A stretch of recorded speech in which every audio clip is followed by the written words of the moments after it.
Welcome to QUARANLEAN, the show where we bring a little lean ensemble into your homes while we all wait for the moment when we can once again do it in the theater.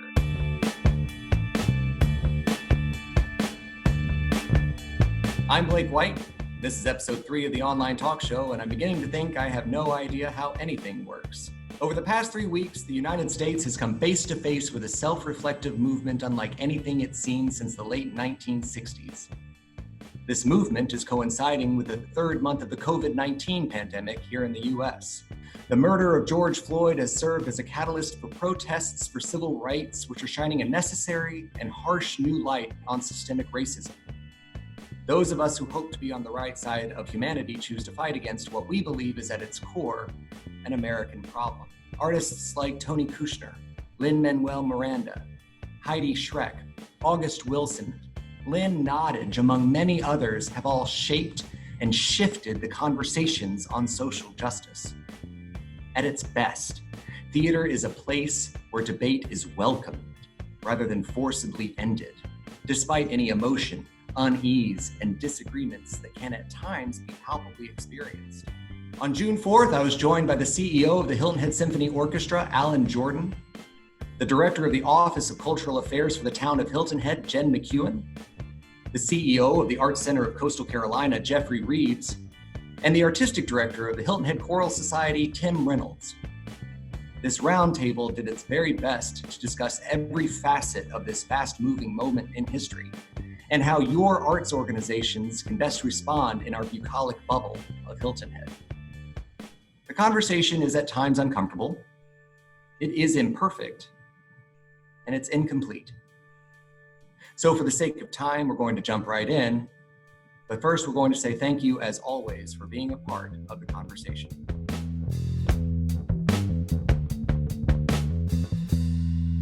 Jenn, in the role that you have in the Office of Cultural Affairs, what do you see as the arts overall? I'm talking about spoken word, dance, theater, visual arts. What do you think the role of the arts is to hold up a mirror to its community or to society overall, especially in moments of sort of historic nature like the one that we're in right now? Yes, so, if we're talking about the institutional racism that historically has existed within the major arts organizations of all mediums, I don't think there's any denying that white storytellers, white curators have controlled our country's narrative for hundreds of years now. And it's up to us, as you can see, we are all white leaders sitting here. It's not a particularly equitable group. It's up to us to dismantle this racism internally. We need to diversify our boards. We need to diversify our staff, particularly at the senior staff and leadership levels. We need to engage Black artists in a powerful way that gives them an opportunity to tell their stories and truly be heard. And at the end of the day, it's going to make us all better people. It's going to make us better world citizens. So if I'm hearing you correctly, you're saying the only way that we can effectively hold that mirror up is to start from the inside and work out. Is that fair? Yes, I think that it is our problem to solve. And when I say our problem, I am talking about white people in positions of power within arts and culture organizations. Jeffrey, did you take this as an opportunity to rethink what the Arts Center's role in the community could be, or to further strengthen what it has already been doing? The last 11 weeks now, starting with the COVID pandemic, we had started talking about how can we do things different in a brave new world, and it's still accomplish what we do and what we mean to the community with what we've been bringing to them. I was fortunate when I got to the Arts Center, it was already trying to formulate a more inclusiveness within the community. We have long supported NIBCA and the Native Islander celebration and the Gullah community and have showcased them as much as possible. We're here to work as a collective for the community as a whole. And with all that being said, can we do better? Yes. Yes, we can. Tim, the Choral Society is actually arguably the most community-based organization out of the ones that we have. Yeah, truly. Does that change how you might think about this sort of situation as not only a personal artist, but an artist that has a voice in the community? Well, I think because Choral Society is totally community driven, totally volunteer driven. The membership, is all local. The board is all volunteer. And in my 20 years with the group, we've seen the community base of Hilton Head change. And as a result of that, our makeup of our membership has changed some. And we try to address all of those changes as they come along. I mean, a couple of weeks ago, a playwright named Larry Kramer passed away, and he wrote a play called The Normal Heart. And he had a reputation as being a very blunt instrument in his advocacy for gay rights. He didn't care who he pissed off, when, where, how. He would fight, he would scrap. He had his mission. When you are a community-based organization, when you rely on the citizens of the community in which you live, can you afford that level of, I don't want to say aggression, but that level of, I'm going to go after this message that I need to go after? Or do you need to wrap yourself in something that is a little bit more palatable for the people in which you serve? Well, I'll tell you, like everything else, it's a balancing act. And so I think what is first needed is to develop a level of trust within your organization, including your patrons, because yes, we are all very reliant on the generous support of our core audience, which is not the audience that we've talked about trying to become and evolve to. But if you have a level of trust and you can engender a sense of curiosity, I think you're better able to bring your core group along while also trying to present programs that are appealing to a broader swath of the community. It's a challenge. And I mean, certainly in the orchestra world, and I think in the theater world, we are dealing with a canon that, for us came pretty much entirely from Western Europe. The world has run out of patience for us to try and change. And so we really have to figure out ways to exhibit change more openly. Yeah, I think one of the things that we forget is that discomfort and trust can exist at the same time. Yeah. And one of the great compliments that I get in the lobby after a show, and this is going to sound ridiculous, but someone saying, I did not care for that, and I'll see you at the next one. They didn't like what we had just done, but they trust that we are still walking in the right direction. Jen, go ahead. Well, I come at it from a slightly different perspective. I think it is the responsibility of leadership to have brave conversations and to put their neck out a little bit. I mean, artists should be a driving force in societal change. And this is hard work.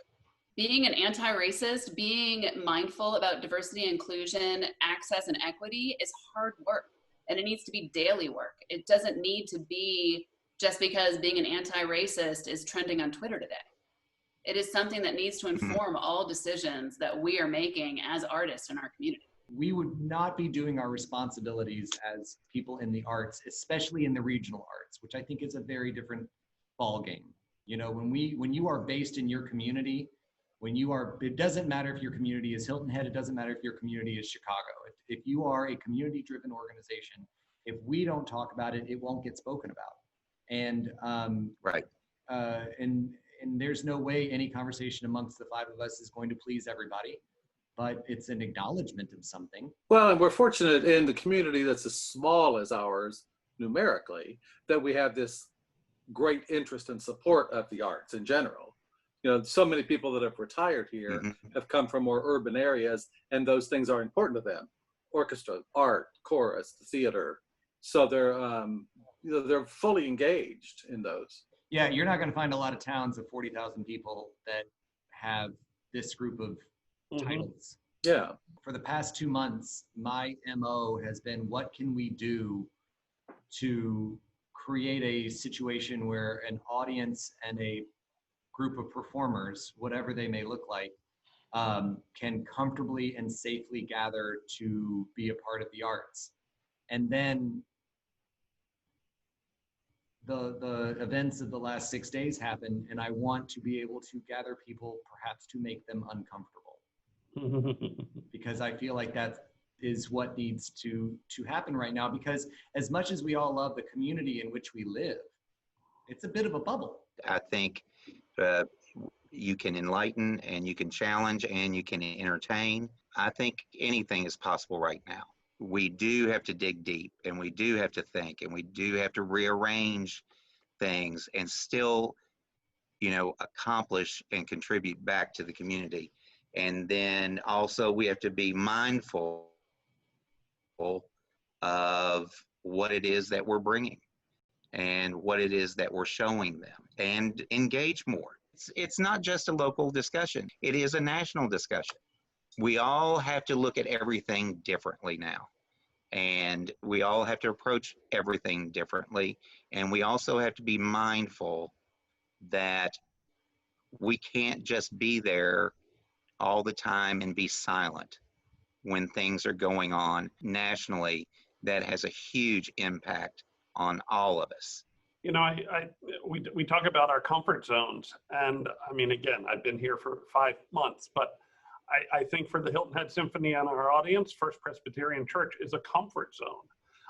Sound Waves, to a certain extent, is a comfort zone. The Art Center people, the Art Center is a comfort zone, and it's a place where I question, naively perhaps, if all members of our community see those venues as being welcoming to them, trying to take what we do to parts of the community where others will feel more comfortable, and perhaps places where some of our core audience might feel less comfortable, I think is part of the solution. I am fully committed. I still believe Beethoven is relevant to everybody at one level or another. And I'm not saying that we should only do Beethoven. I think we've got lots of stuff that we can do that is will have immediate appeal for other parts of the community. But I do think we have to be thinking about how we can share our art in a more open way. There's been a lot going on in the past week and in the past 2.5 months. I know I personally have felt I would only be able to describe it as despair. I think that finding things to be hopeful about is the way that we get through this. So I'm just curious as to all of you, for personal or professional or all the reasons, what is giving you hope these days? Well, ironically, Blake, Choral Society this year, their season theme was supposed to be a season of celebrations, celebrating 45 years, celebrating my 20th year, blah, blah, blah. We have changed all that. And the theme is a season of hope. We hope our audience is well. We hope we get to perform for you. We hope, any number of things. And the orchestra's theme for the year is joy. So between the orchestra and the Choral Society, Jenn, we're in good shape for promoting music on them. We got the hope and the joy here. The art centers and leans are meh and I'm hopeful because I believe that as a human race, we can change. And I know that change begins with my own actions and my own thoughts, and I control that. We can be better. Deep down, as somebody else said, I mean, we've gotten through things before.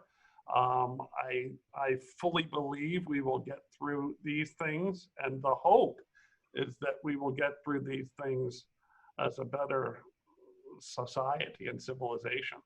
What's giving me hope is seeing how people are willing to adapt and change their views. It's when you're staying at home during all this time, you become introspective, and I sure hope that everyone out there in the world, especially in the U.S. right now, is being more introspective of what gifts are in life. We will return to community and being gathering places and sharing experiences.